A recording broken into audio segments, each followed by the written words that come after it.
آیا شما هم تراکم موهاتون کم شده یا موهاتون نازک شده و یا اینکه رشد موهاتون خوب نیست؟ در ادامه این ویدیو همراه من باشید تا در این مورد بیشتر با هم صحبت کنیم.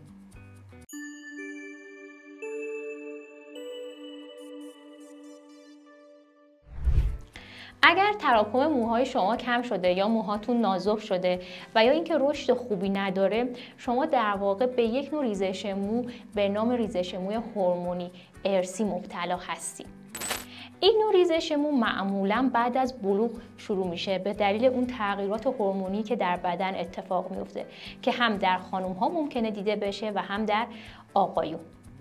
در آقایون معمولا یک زمینه ارثی و خانوادگی وجود داره و مشکل هورمونی وجود نداره و بعد از بلوغ موها شروع میکنه به ریزش تدریجی که باعث میشه تراکم موها کم بشه و بعد موها نازک میشه. معمولا خط رویش سر عقب میره و تراکم موها در ناحیه جلوی سر و فرق سر کاهش پیدا میکنه. در خانم ها بعد از بلوغ به تدریج موها ریزش پیدا میکنه، نازک میشه و رشد اونها کاهش پیدا میکنه و این باعث میشه که تراکم موها در ناحیه جلوی سر و فرق سر کاهش پیدا کنه.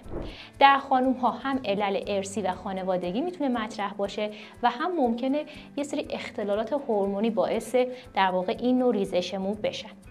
اگر شما همزمان با این علائم عادت ماهیانه نامنظم دارین یا موهای ضخیم در ناحیه چانه، بازوها، نوک سینه، اطراف ناف و یا ران دارید، بهتره که به پزشک مراجعه کنید و از نظر هورمونی حتما بررسی بشید.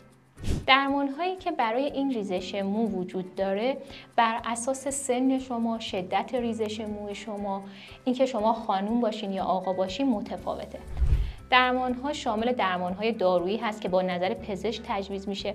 من یه نکته رو اینجا بگم، یه سری تبلیغاتی در مورد قرص‌های ریزش مو در سوشال میدیا، در مارکت وجود داره که در واقع اینها درمان ریزش مو نیستن. من یک ویدئویی در این رابطه آماده کردم که لینکش رو اینجا میذارم و حتما این ویدیو رو ببینید که در مورد این قرص هاست و بیشتر این قرص‌ها در واقع جنبه تجاری دارن و روی این نوع ریزش مو هیچ اثری ندارن. بهتون پیشنهاد میکنم حتما این ویدیو رو ببینید.